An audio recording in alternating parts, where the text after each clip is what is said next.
घर परिवार में अक्सर छोटी मोटी बातें होती रहती हैं, लेकिन उत्तर प्रदेश के कानपुर से एक ऐसा मामला सामने आया जिसके बाद पारिवारिक छोटे मोटे विवाद में भी आपको डर लगने लग जाएगा। दरअसल यहाँ पर एक बहू ने अपने जेठ के ताने से तंग आकर उसकी जिंदगी ही ले ली। कानपुर में एक जेठ ने अपनी बहू पर ताना मारा था। इसके बाद बहू ने अपने घर से अपनी बुआ और परिजनों को बुला लिया, जिसके बाद उसने जेठ को इस कदर मारा कि अस्पताल पहुंचते ही उसकी जिंदगी ही खत्म हो गई। मामला उत्तर प्रदेश के कानपुर का है, जहां सजेती के रहने वाले रमेश के छोटे भाई की कुछ दिन पहले ही मौत हो चुकी है। उसकी पत्नी बगल के घर में अकेली रहती थी, जबकि रमेश अपने परिवार के साथ अलग रहता था। मंगलवार की शाम को रमेश ने किसी बात पर सुशीला को ताना मार दिया। इससे सुशीला इतनी नाराज हुई कि उसने अपनी बुआ को बुला लिया। घर से एक दो लोग और आ गए, जिसके बाद सुशीला ने अपने जेठ पर हमला बोल दिया। उसने जेठ की ऐसी हालत की कि वो अधमरा हो गया, और जब तक रमेश के घर वाले आते उसको दौड़कर अस्पताल ले जाते, लेकिन तब तक देर हो चुकी थी। पूरे मामले पर मृतक का बेटा क्या कुछ कह रहा है, चलिए सुनवाते हैं आपको। सैलू, क्या घटना हुई, कैसे क्या हुआ ये? पापा होली के दिन था 25 तारीख को। पापा लेटे हुए थे शाम को लेटे हुए थे, तो अचानक चाची आई, बस डंडा से पापा को मारने की कोशिश की। तो जिससे बिट्टी थी, सीमा जिसका नाम है मेरी बहन, तो उसने बीच में आके पापा को बचाने के लिए उसके डंडा पड़ गया, तो जिससे उसकी सिर फट गया उसका।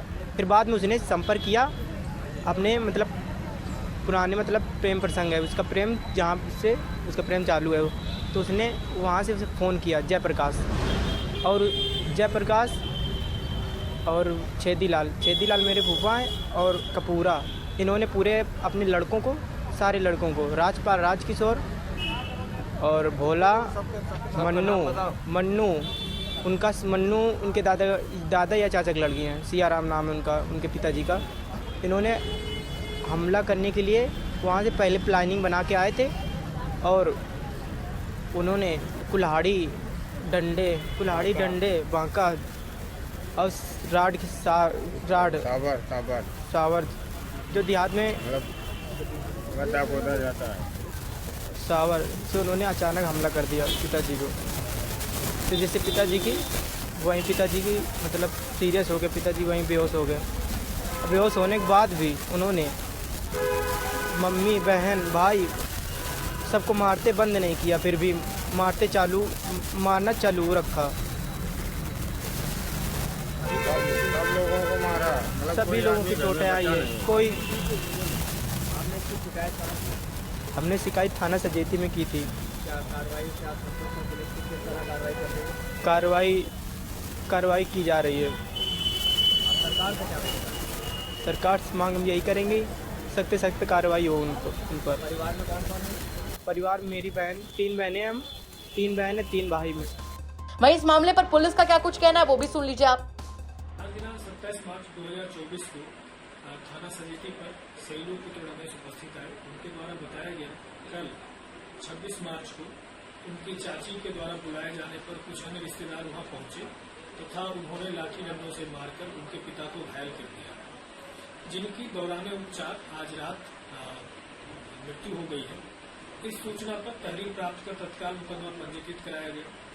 परिजनों के द्वारा अभियुक्तों की गिरफ्तारी को लेकर प्रदर्शन किया गया, जिस पर उन्हें आश्वासन दिया गया है तत्काल अभियुक्तों की गिरफ्तारी की जाएगी तथा समुचित धाराओं में केस को परिवर्तित कर उचित विधिक कार्रवाई की जाएगी। जरा सोच कर देखिए कि एक छोटा सा विवाद, एक ऐसा विवाद जो आपसी बातचीत से सुलझाया जा सकता था या फिर जिसे इग्नोर किया जा सकता था, लेकिन आज दशा ये है कि एक परिवार उजड़ गया है। इस घटना के बाद कई सवाल खड़े होते हैं। सबसे बड़ा सवाल तो ये कि आखिर छोटी छोटी बातों पर इस तरीके की खबरें आना क्या चिंताजनक नहीं है? और उससे बड़ा सवाल यहाँ पर यह खड़ा होता है कि उत्तर प्रदेश में आखिर कब तक ऐसे ही क्राइम के मामले सामने आते रहेंगे। इन तमाम सवालों के साथ आपको छोड़कर जा रहे हैं। साथ ही आपसे भी कहना चाहेंगे कि अगर आपके आसपास के इलाके में कोई ऐसी बड़ी घटना होती है जो कि क्राइम की एक बड़ी खबर बन सकती है, तो हमें कमेंट बॉक्स में जरूर बताइएगा। हम उसकी तह तक जाएंगे, उसके बाद में उसे खबर के तौर पर आप तक जरूर पहुंचाएंगे। नमस्कार।